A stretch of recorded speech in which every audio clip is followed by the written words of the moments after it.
Eileen is not giving anything away. Eileen is Miss Tight Lip. She's so when the delivery was never made, obviously the boss is like, excuse me, and calls 911. They arrest her and she's like, what the hell are you talking about? They're like, yeah, there's an outstanding warrant for you. And she's like, warrant for who? Warrant for what? I ain't been doing nothing. Welcome back to my channel, everybody. And if you're new, well, hey, what's up? What's good? Thank you so much for joining me. Please forget to comment, like, and subscribe. Today we'll be doing a serial killer. This one spanned in 1984, allegedly until 1985. Majority is in 1985, but the 1984 is alleged because you'll find out, I suppose. But anyway, let's just get into the video. So today we'll be talking about the Night Stalker. There's literally a brand new Netflix series on him. So if you were planning on watching that, then I probably think don't watch this, because I will basically be briefing those whole 4 episodes because I wanted to do him, and then I found out that they were coming out of the series on Wednesday. So I was like, okay, let me just wait for Wednesday, and I did, and I watched literally all 4 episodes yesterday. So I got you, boom. So it's called Night Stalker, and that's what he was known as. We're talking about Ricardo Leiva Munoz Ramirez. Don't expect me to say it again. I tried and I trained so hard to say it proper the first time, so I'm not saying it again. We'll just be calling him either Ricardo or Ramirez or Richard, because that's what they actually called him. So I don't know, whichever word actually comes out my mouth, because sometimes I say their first names, but I feel like that's too chummy and like I'm not about what they do, so I don't know. But anyway, let's get into the story. Honestly, let's serious faces now. We're doing this. Also, warning, label, boom. Kind of hectic, heavy kind of story. Not like Jeffrey Dahmer, but it's a heavy story in its own twisted, horrible way. There's several attacks, most of them sexual attacks. So if you don't like that kind of information, opt out. But there's not really much that tells us about his childhood. We just find out that when he was a child, he had several head traumas. So he would fall down several times, he'd hit his head several times, and at the age of 5 he would get hit by a swing and it would smack his head, and he would start having epileptic seizures after that. So that was by the age of 5. We also know that his father was really abusive, so he didn't grow up in like a really good home. His household was very abusive and horrible, reportedly, allegedly. I don't know if this is true, but I heard, because there's several stories about him, especially about his childhood. Like I'm saying, the childhood is not like definite, it's not something he wanted to speak about. He'd always say or usually say no comment, because he just never really wanted to speak about his childhood. So it's not like we had first-hand encounters or his actual words on his childhood. So reportedly his father would actually hang him on crosses in a cemetery and leave him there. I don't know, hang him with what, but leave him there for the night and maybe not come back and get him. So he really did not have like a happy childhood. And then he had a cousin who goes by the name of either Michael, sometimes it's Miguel. I'm not really sure. I'm gonna call him Miguel because that's what I found, but I hear several other people call him Michael, so I don't know what his name was. Let's just call him M, I suppose. So M was a war veteran. He came back from the Vietnam War, and when he returned from the Vietnam War, he would then take a teenage Ricardo and I guess groom him, you can say, because he would tell him stories about how he would mutilate and rape and abuse and like inflict violence on Vietnamese women, and also show him pictures of him doing that. So he'd show him a picture of him doing, I don't know, beating them or whatever, and then he'd show them a picture of like the dead body. So he would, like a teenage child, he wasn't even like above 15 when I say this, like he was really young. So he would do that, and they would like, he would spend his majority of his teenage years with this cousin, because he dropped out of high school when he was in grade 9, and when he was 10 years old already he had started using weed. So I want to say marijuana, but I don't know, I don't like, it just sounds too serious. But anyway, so when he was 10 he started doing that, and then in his teenage years then he started really getting involved with this cousin of his. And then when he was 13 he witnessed his cousin, kill his wife. So he shot his wife, and Richard was like right next to him, and he witnessed that at 13. So okay, he keeps growing up, and then he leaves his home. Sometimes he'd sleep in the cemetery, allegedly, and he would really just spend, like I'm saying, the majority of his teenage years with this cousin. In those teenage years, he would also go and get arrested for the first 3 times. One time in 1977 for weed, another time in 1981 for auto theft, and another time in 1984. I'm not really quite sure what for what, but I'm pretty sure it was either a petty crime or auto theft again. And he would just really dabble in a lot of petty theft. He dabbled in a lot of robberies, and he would grow from marijuana to cocaine addiction, and keep spiraling, I suppose. And then all the while during that whole spiral, he would cultivate and grow his interest and his love for Satan. So March 17, 1985, this is when the first murder happens. Ramirez is in, okay, the surviving victim, right, arrives home, and when she arrives home, she opens the garage and she puts her car inside. When she puts her car inside, she gets out, obviously, and as she's getting out, she hears like a bang. So it sounds like something hit her car. So she turns around. When she turns around, she sees Ramirez standing there, and he has like his gun pointed at her, and she's like, obviously, like, oh my goodness, please don't shoot me. And then as he comes closer to her, now she moves her hands to like in front of her. When she moves her hands in front of her, she has her keys in her hands. So when he shoots, the bullet actually ricochets off of the keys and like goes wherever it goes, but like the power and the intensity still like drops her backwards. So when she falls backwards, so sorry about all the clearing of the throat. When she falls backwards, he comes towards her, and then he like shoves her as well and like gets inside.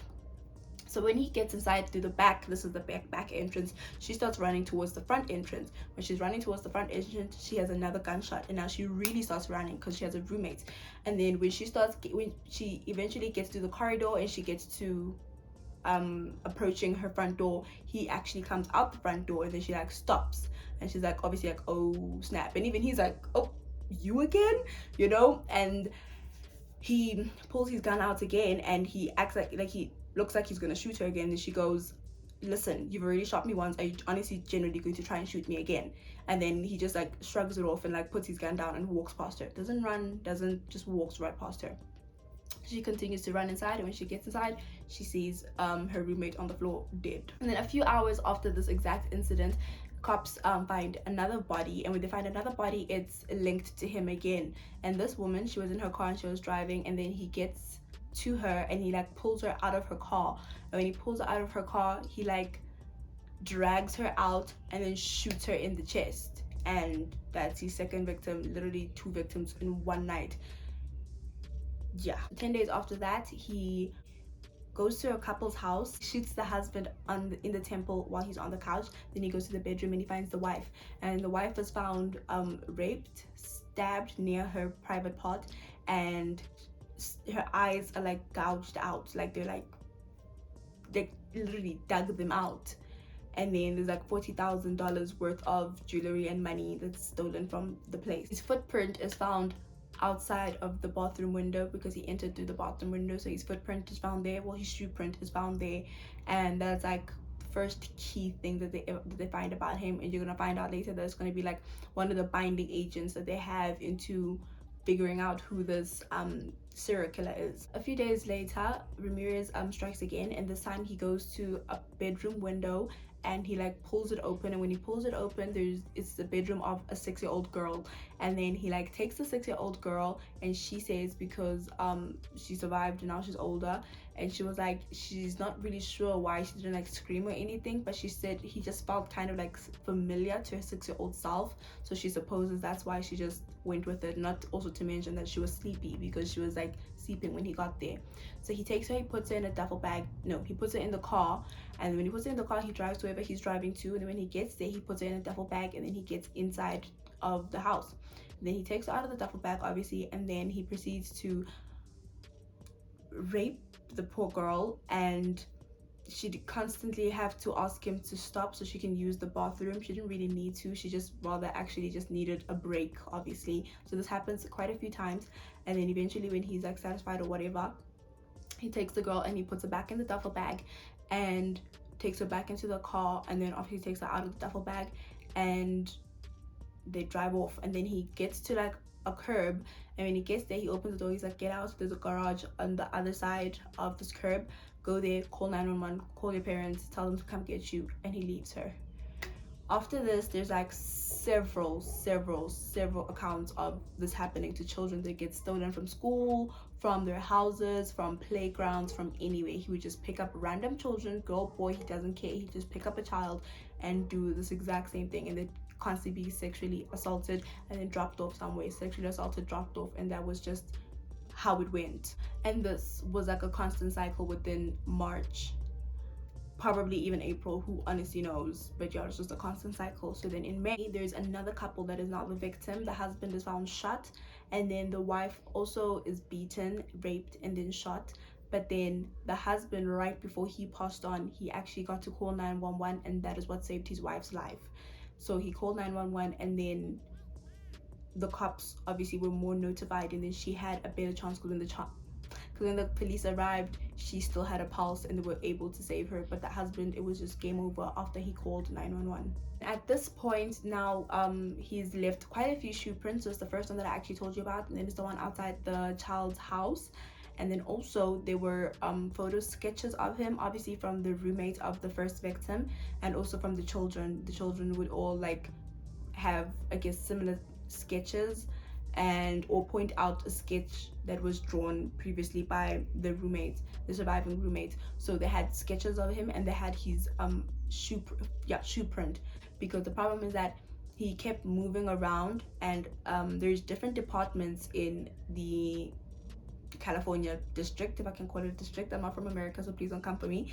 There's a whole like sorts of districts, because we've all heard, I'm sure, of jurisdictions and stuff like that. So there's the LAPD, there's the sheriff's department, there's the, I'm forgetting, but there's another department.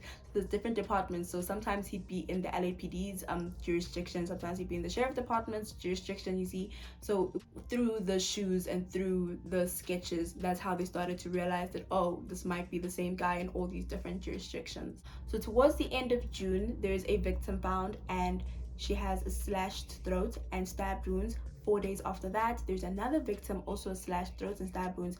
And then another 3 days after that, which would now make it July, there's another victim, but this time she is beaten with a tire iron, and there's literally blood all over. Like, there's just blood everywhere, but somehow she survives. And outside her house, again, there was a there's a shoe print, and it's the exact same one. And then on the 6th of July, Ramirez tries to enter another couple's home, but this time the wife hears a noise, and when she hears the noise, she calls out for the husband. And when she calls out for the husband, it's like calling him, it's like an annoyed, like, ugh, what are you doing, you know? And then the husband like screams back to her, I'm not doing anything, I've got to be up in the morning, you're making a noise, keep quiet. And then she tells him, excuse me, I'm hearing something, if it's not you, then go check it out. And he's like, no man, it's just the wind. And she's like, go check it out. So when he goes to go check it out, there's actually a shoe print, and it's the exact same shoe print outside of their house. So after that, now they're like, okay, you know what, we need to do something about the shoe print. So they start digging about the shoe print, digging.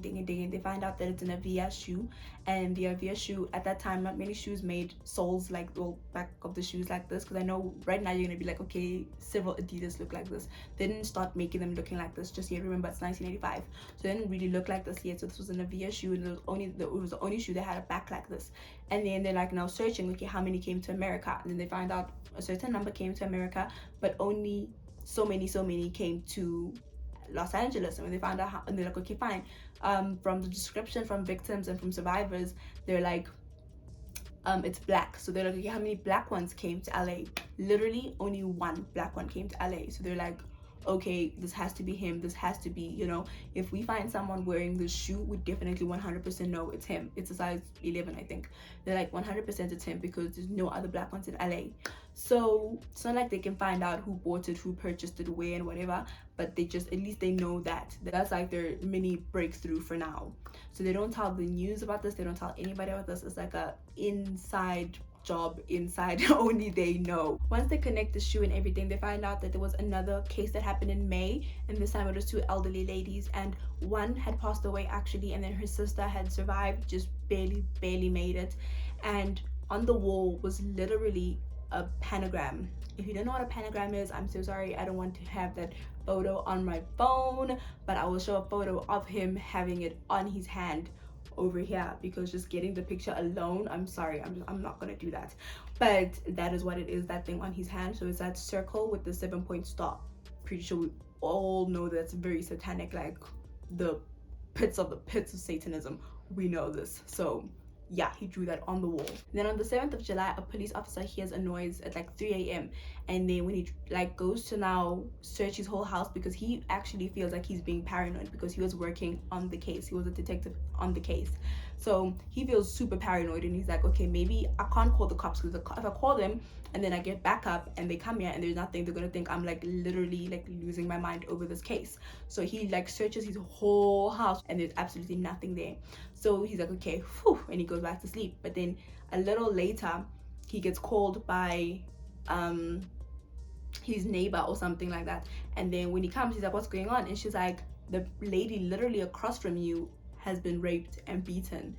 She's like chained to her bed, and she had to pull the entire bed with her to get to the window and scream for help. And then they found her. And when they find her, and when the cop starts like going to her place and searching everything and whatever, they find out that earlier that actual night, he actually killed another elderly lady. But now this elderly lady, she had fought. So like her nails were broken, her knuckles were bruised, her arms were bruised. Like you could see that she fought tooth and nail to get him off her and to not get raped. So now the police are like, then he obviously went and found this other victim who he chained to her bed, because he hadn't gotten like his sexual pleasures delivered, because the elderly lady obviously didn't let him do that. So he had to go off and find someone else to do this too, and he unfortunately did. After here, that's when they start like bringing in the public. They start telling the public, because now it's like a little harder to keep this silent. So the public now knows a little. They still don't know about the shoe, they don't know about the photo print, the sketches.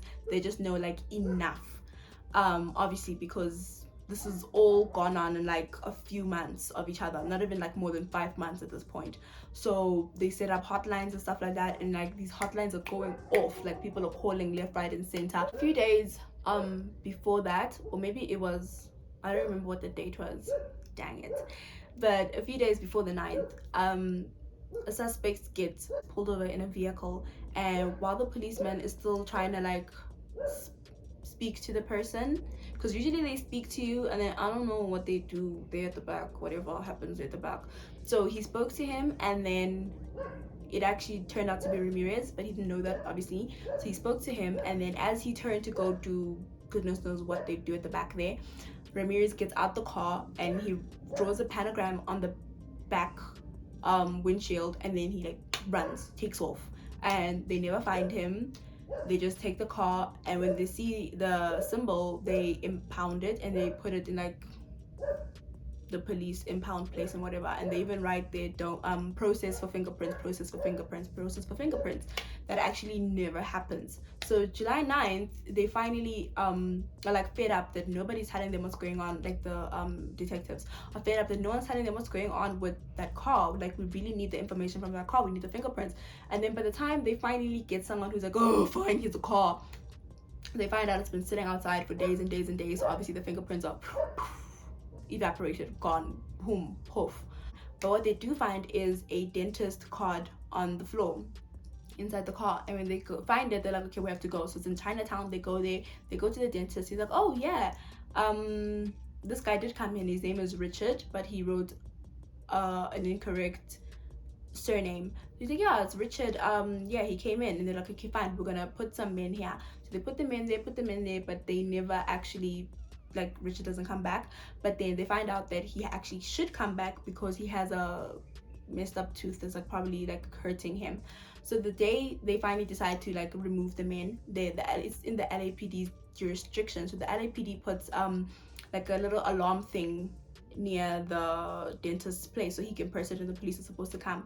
So one day, this exact day when they don't put men there and they put the alarm thing there, Richard actually comes in. And then when he comes in, and he's done, the guy physically calls the cops, and he's like, the detective, and he's like, why the heck didn't you come? I've been pressing this thing the whole day. This man came back. He was literally here. And they missed him. Oh, because the thing was faulty. I'm sorry. They missed him because the thing was faulty and it didn't work when he was pressing it. Unfortunately, now after that, obviously he's still free and he's still roaming around. So on July 20th, he murders another elderly couple.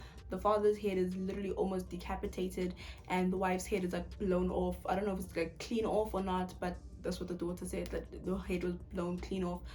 Not clean off, was blown off. And that's just really unfortunate because we're so close to getting him, but it just fell through. That very same night of July 20th, he strikes again and he shoots the father, he rapes the mother and her son in their home. Moving forth to August 7th, he goes to another couple's home and he shoots the husband, he shoots the wife, but both of them actually turn out to not be lethal shots. Somehow it like doesn't really hit any important organs or anything for both of them, and then the husband actually ends up chasing him out, like physically chasing him out. After that case, it's like a even bigger deal now within the public. Guns are like selling like crazy, locks are selling like crazy, self-defense classes are like packed and sold out, like karate classes. People are trying their utmost hardest to like not be the next victims, because this person would just walk into your house and like kill you and like hurt you and attack you and whatever. So after that, they also started calling him the walk-in killer or the valley intruder, and that's also when Night Stalker came about.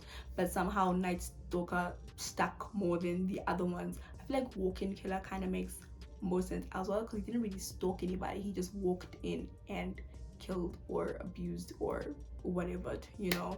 So I feel like walk-in killer was more accurate, but whatever, who cares.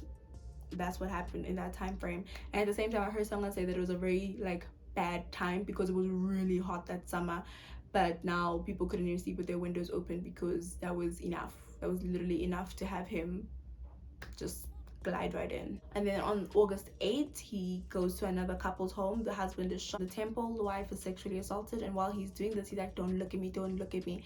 Then she's like, okay, I swear to the man upstairs I won't look at you. And he's like, don't swear to the man upstairs, swear to Satan. And she's like, and obviously she has to do it because like she ain't trying to, you know, not make it. And then she does, and that's just like on August 8th, but this time now on August 18th, but this time now all the way in San Francisco. And the husband is shot in the head and the wife is also shot in the head, but she actually still has a pulse when the cops get there. But yeah, they're both shot in the head.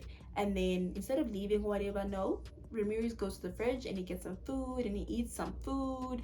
Now after eating some food, he like regurgitates it on the carpet, and then after that he also goes and he like masturbates and like he just leaves all his spillage on the floor, and then he just leaves someone's house. Just ew. As well as that, he also draws another pentagram on the wall and then he leaves.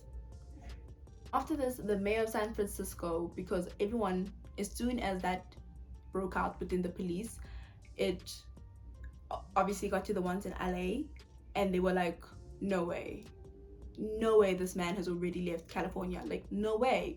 So they immediately get on a plane. When they get on a plane, there's like they immediately get on a plane and they go, like the next flight to San Francisco, they take it.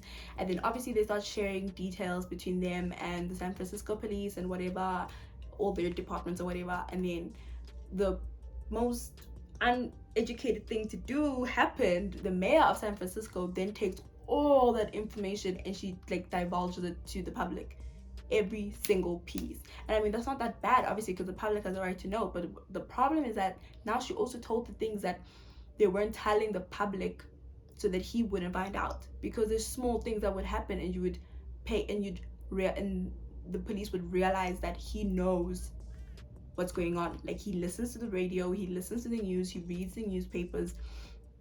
Because remember I told you about the husband who called the cops and then he saved his wife. After that, he would always disable the telephones, always. He would pull on the cords, he'd use the cords to tie people up, he would listen, he would make sure that the telephone is no longer working. So like, you know, little things would happen and they'd realize that, okay, he's paying attention, okay, he's listening to us.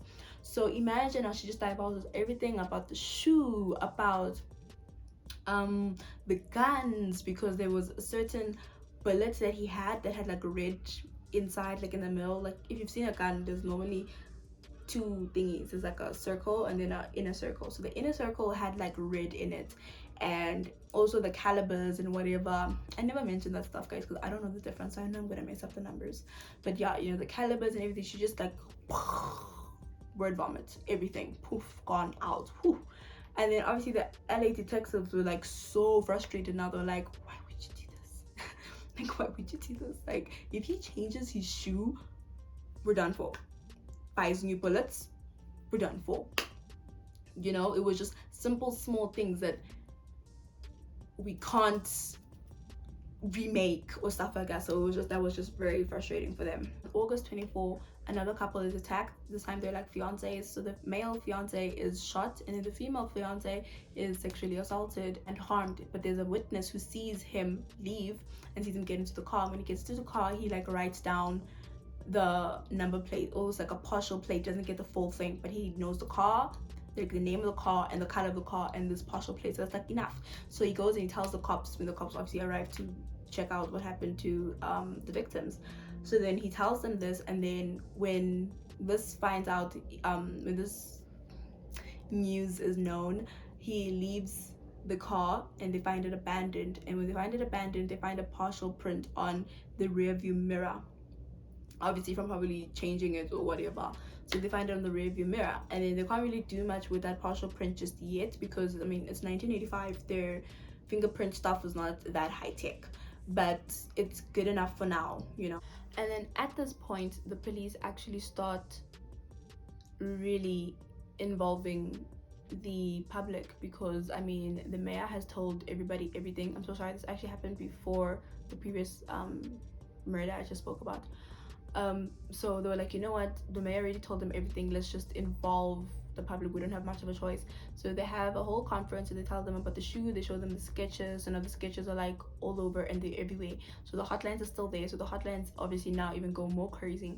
And then while they're going crazy, someone's like, after now this murder and assault, someone is like, oh hold on man, I know this guy, someone I know, I think my grandfather got a gun from this guy. So like, okay, they go to the grandfather, he's like, yeah, I got a gun from this guy called Rick, he gave me this gun, blah blah blah blah blah. And then they check it, it's like similar if not the same gun that was used for those other murders. And they're like, okay, this Rick guy. Okay, they get back to LA. When they get back to LA, there's an informant that they have, and the informant is like, here's a bracelet, you're gonna want to hear about this. And they're like, okay, what's important about a bracelet? And he's like, this bracelet is my grandmother. Okay, let me not give titles because I forgot how the chain goes, and you'll forgive me once you hear it. So it belongs to this girl, to this person, and then this person says no, it also belonged to this person because this guy gave it to me. And when they get to the guy is like, oh yeah, we're gonna call the guy Alex. And then Alex is like, yeah, I have this because someone else got it from someone called Rick. And then they're like to this guy, do you know Rick? To Alex. And Alex is like, you know, now he's like, after they say that to him, they're like, no, we need, like, they go back to him and they're like, we literally actually need your help to find the Night Stalker. Like, do you honestly really know this Rick guy? And all of a sudden, not even all of a sudden, like, just in jail, now that they really need his information from him, like more than just like a telephone line, they're like, we need to know who the Night Stalker is. And now he's like tight-lipped and he's like not cooperating, he doesn't want to help them, he doesn't want to speak, and now he's like swearing at them and he's going off, you know, like going on a tangent. And they're like, ayo, we need to know. And the detective takes him and puts him in the car. When he puts him in the car, he gets into the front seat and he turns around and he like hits him and he's like, I need to know who the Night Stalker is, you need to start talking, give me a name. And the guy, like, now he's like really going off, he's like swearing at him, he's like, how can you punch me, no, if you, no, this, you're a it's a whole back and forth now. And then the police officer, like, he says, he like brings his arm all the way back and it's like touching the window. Now he's like, I need you to give me this name, if you're not gonna give me this name, I'm going to. And like the guy like tries to block himself and he goes, okay, Ricardo Ramirez, no, Richard Ramirez. And then they're like, Richard Ramirez. Now it's going off. So now with the name and the partial print, they use this to scan the database, to to use the name, and then when they find the names, we found out there's like 10 or something Richard Ramirez's who live in California, well, LA rather, who live in LA. And then they're like, okay, we need to narrow it. So now they take the partial print and they try to find a print from that partial print, and then they do find one because he got arrested 3 times before. So now they find him and they find obviously his mugshot, and then now they take this picture, here it is, and they like put it out there, put it out there, put it out there, put it out there, put it out there, put it out there, put it out there, so it's like front page news. His face is right there, this is him, this is the Night Stalker, let's catch him. His picture and everything is printed on August 30th. August 31st, he's already like planning to go to the bus station. He wants to go somewhere. So when he gets to like one of those little shops that they have in America that they sell like the newspapers, we see them all the time in movies. So when he gets to one of those little outside thingamabobbies, he sees himself. And when he sees himself, the guy who's selling them sees himself in the thing, and then he like gets scared and he like leaves really quickly. Now he really wants to get into the bus.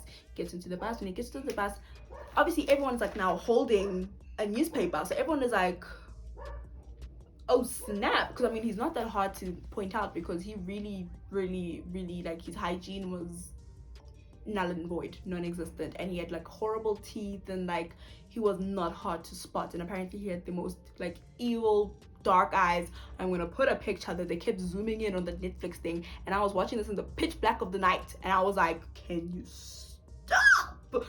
I'm gonna give you that picture. So he's either like pitch black and they look scary. First of all, this picture, why does it look like it was like a photo shoot, like he's a model or something? Like that is like way too proper for you to have taken it in like a jail cell. Why does it look like that? But anyway, so he's like not that hard to spot. So like they're all now seeing him and they're like, oh my goodness gracious, right? And then someone gets out of the bus stop. When he gets out, he goes straight for the telephones that are public telephone. Yeah, he goes straight for the public telephone, and then Ramirez sees this, so he gets out as well, and he starts running, and he runs like for blocks and blocks and blocks. He tries to steal someone's car, he doesn't give it to him. The guy's like fighting back. He's like, if this, he keeps running and running and running. And then he tries to go to this woman and he wants her car keys, and he's like outside her house and he's like fighting her, and then the husband obviously sees this and he gets a pole. When he gets a pole, he's like, this is August 31st if I didn't say so, and he starts beating him, and the whole neighborhood is like, oh, it's him. I think it's like a Spanish neighborhood, so should I say Mexican? I'm so sorry. And then they all start saying, oh, it's him, it's the killer, and then they come and they start beating him, and everyone's like, like it's like a whole neighborhood thing now. Everyone's like going after him. And the cops finally get there. Well, a cop gets there and he arrests him, and then obviously the detectives find out and they're like, finally. And now they're like rushing to get there, and that's how he got arrested. And the craziest thing, while he was in jail, he got the biggest following, mainly female following, which is so bizarre because he wouldn't care about you. Anyway, he got a big following, so they're like groupies and stuff, and they send him like really revealing pictures, pictures with half naked, pictures wearing like lingerie or wearing like sexy clothing or whatever, wearing all black, trying to be like that whole satanic thing or whatever. And it was just, I'm just there like, excuse me, why would he wouldn't be nice to you? Why would you want his attention? If he got the opportunity, he wouldn't. I don't get it. But anyway, trial started like a few years later on January 31st, 1989, and he would later pass away on 2013 from cancer. Actually, he got diagnosed with cancer and then he passed away in the hospital from the disease. And that was the end of the Night Stalker, because he was actually on death row. He was found guilty for 43 counts. It was really hard obviously to get him because of all, like I'm saying, all the jurisdiction problems, and all this, that, and that. And then after he had been convicted, he actually says to the detective, hey, Detective Smangmang, who he actually knew because he was a fan of serial killers. Like he loved Ted Bundy, he loved what's his name? I'll write his name. I'll write his name. But yeah, so he was like a fan of serial killers. He like knew this guy because he dealt with now this serial killer that I can't remember the name of. He dealt with him as well, so he's like a fan of him. And so he's like, say it's his name and like his partner's name, because obviously now his partner has made a name for himself. And he's like, oh, don't you guys want to know about the murders of the two people in 1984? And then they're like, what?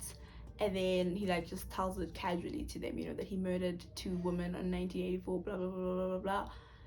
And now that's what made everyone, especially the detectives, feel like maybe he had far more than what he got or what they knew of, you know.